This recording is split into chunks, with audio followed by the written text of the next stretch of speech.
સમાચારમાં આગળ વાત કરીશું ગીર સોમનાથથી। ગીર સોમનાથમાં ગુજરાત રાજ્ય ગૃહ વિભાગ દ્વારા તાજેતરમાં 518 પોલીસ અધિકારીઓની બદલી કરવામાં આવી હતી। આ અંતર્ગત સોમનાથ પોલીસ સ્ટેશનના પીઆઈ એચઆર ગોસ્વામીની સુરત ખાતે બદલી થતા સાગર દર્શન હોલ ખાતે ભવ્ય વિદાય સમારોહ યોજાયો હતો। સમારોહમાં પોલીસ અધિકારીઓ, વેપારીઓ, સામાજિક આગેવાનો અને પોલીસ સ્ટાફ મોટી સંખ્યામાં ઉપસ્થિત રહી પીઆઈ ગોસ્વામીને ભાવભીની વિદાય આપવામાં આવી હતી। સમારોહ દરમિયાન પીઆઈ ગઢવી સિંધવ સહિતના પોલીસ અધિકારીઓ હાજર રહ્યા હતા।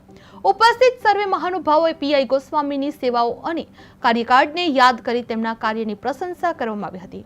પ્રત્યુત્તર આપતા પીઆઈ ગોસ્વામીએ જણાવ્યું હતું કે તેમને નિલેશ જાજુડિયા, રાજેન્દ્રસિંહ ચુડાસમા, જયદીપસિંહ જાડેજા, ખેંગાર તેમજ મનોહરસિંહ જાડેજાના માર્ગદર્શન હેઠળ ઘણું શીખવા મળ્યું હોવાનું પણ જાણવા મળી રહ્યું હતું। તેમણે પોલીસ વિભાગ અને સમાજ તરફથી મળેલા સહકાર બદલ આભાર વ્યક્ત કર્યો હતો।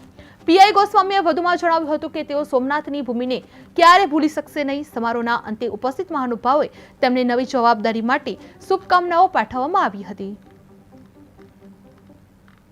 તથા પાટણના તમામ આગેવાનો તથા પોલીસ સ્ટાફ દ્વારા વેરાવળ અને પ્રભાસપર પોલીસ સ્ટેશન તથા સોમનાથ મરીન પોલીસ સ્ટેશન અને સોમનાથ સુરક્ષાના સ્ટાફ દ્વારા વિદાય સમારંભનું આયોજન કરવામાં આવેલ, જેમાં લોકોને જે સહકાર મને મારી કારકિર્દી દરમિયાન મળ્યો છે। મેં આ જિલ્લામાં, ગીર સોમનાથ જિલ્લામાં 3 વર્ષ જેવા 4 વર્ષ જેવો સમયગાળો પસાર કર્યો।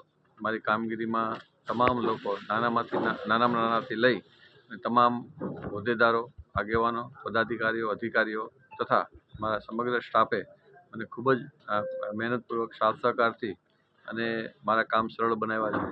એ બદલ આ તબક્કે હું તમામનો ખૂબ ખૂબ આભાર માનું છું। આ તબક્કે મારા સિનિયર અધિકારીઓ, રેન્જ કક્ષાના વડાઓએ અમારા નિલેશ જાજડિયા સાહેબ, મારા હાલના રેન્જ વડા શ્રી રાજેન્દ્રસિંહ ચુડાસમા સાહેબ, અમારા પૂર્વ એસપી શ્રી મનોહરસિંહ જાડેજા સાહેબ તથા હાલના એસપી શ્રી જયદીપસિંહ જાડેજા સાહેબ, તમામ તરફથી અમને સમયે માર્ગદર્શન મળતું રહ્યું છે। અમારી જ્યાં કોઈ પણ જગ્યાએ કચાશ ન રહી જાય અને વધુમાં વધુ સારું લોકોની સેવા કરી શકીએ એ માટે સતત અમને માર્ગદર્શન આપી અમારા